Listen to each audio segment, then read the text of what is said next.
ചപ്പാത്തിൻ്റെ കൂടെയും ചോറിൻ്റെ കൂടെയും പലഹാരത്തിൻ്റെ കൂടെയും സൈഡ് ഡിഷായി കഴിക്കാൻ പറ്റിയ ഒരു അടിപൊളി ഐറ്റാണ് കേട്ടോ. അപ്പോൾ അത് തയ്യാറാക്കാനായിട്ട് ഒരു കപ്പ് സോയാബീൻ എടുത്തിട്ടുണ്ട്, ഒരു കപ്പ് ഗ്രീൻ പീസ് എടുത്തിട്ടുണ്ട്. സോയാബീൻ ഒന്ന് കഴുകി തിളച്ച വെള്ളത്തിലിട്ടിട്ടൊന്ന് എടുക്കുക, ഗ്രീൻ പീസ് ഒന്ന് കുക്കറിൽ വേവിച്ചെടുക്കുക കേട്ടോ. ഇനി പാനിലേക്ക് എണ്ണ ഒഴിച്ചു കൊടുക്കുക, വലിയ ജീരകം, ചെറിയ ജീരകം, ബേ ലീഫ്, പച്ചമുളക് ഇട്ട് പൊട്ടിച്ചെടുക്കുക.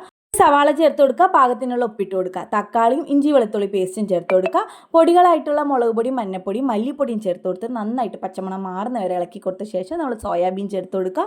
അതിലേക്ക് നമ്മൾ കടല വേവിച്ചിട്ടുള്ള വെള്ളവും ചേർത്ത് കൊടുക്കുക, 1/2 ടീസ്പൂൺ ഗരം മസാലപ്പൊടിയും കൂടെ ചേർത്ത് കൊടുത്ത് നല്ലപോലെ ഇളക്കി കൊടുത്ത ശേഷം വേവിച്ചെടുത്തിട്ടുള്ള കടലയും ചേർത്ത് കൊടുക്കുക, 1/2 കപ്പ് വെള്ളം ഒഴിച്ചു കൊടുക്കുക, ഉപ്പൊക്കെ പാകമാണോ നോക്കുക. എന്നിട്ട് നല്ലപോലെ തിളച്ച് വരുന്ന സമയത്ത് കുറച്ച് മല്ലിയിലയും കറിവേപ്പിലും കട്ട് ചെയ്ത് ഇട്ട് കൊടുക്കുക. എന്നിട്ട് ഒന്ന് അടച്ച് വെച്ചിട്ട് നല്ല തിക്ക് ഗ്രേവി ആക്കി എടുക്കുക. അടിപൊളി ടേസ്റ്റാണ് കേട്ടോ. ചപ്പാത്തിൻ്റെ കൂടെ, ദോശൻ്റെ കൂടെ, ചോറിൻ്റെ കൂടെ ഒക്കെ കഴിക്കാൻ പറ്റുന്നതാണ്. അപ്പോൾ എന്തായാലും ഒന്ന് ട്രൈ ചെയ്ത് നോക്കിയിട്ട് ഫീഡ്ബാക്ക് അറിയിക്കുക. വീഡിയോ ഇഷ്ടപ്പെട്ടാൽ ലൈക്ക് ചെയ്യുക. Thanks for watching my video.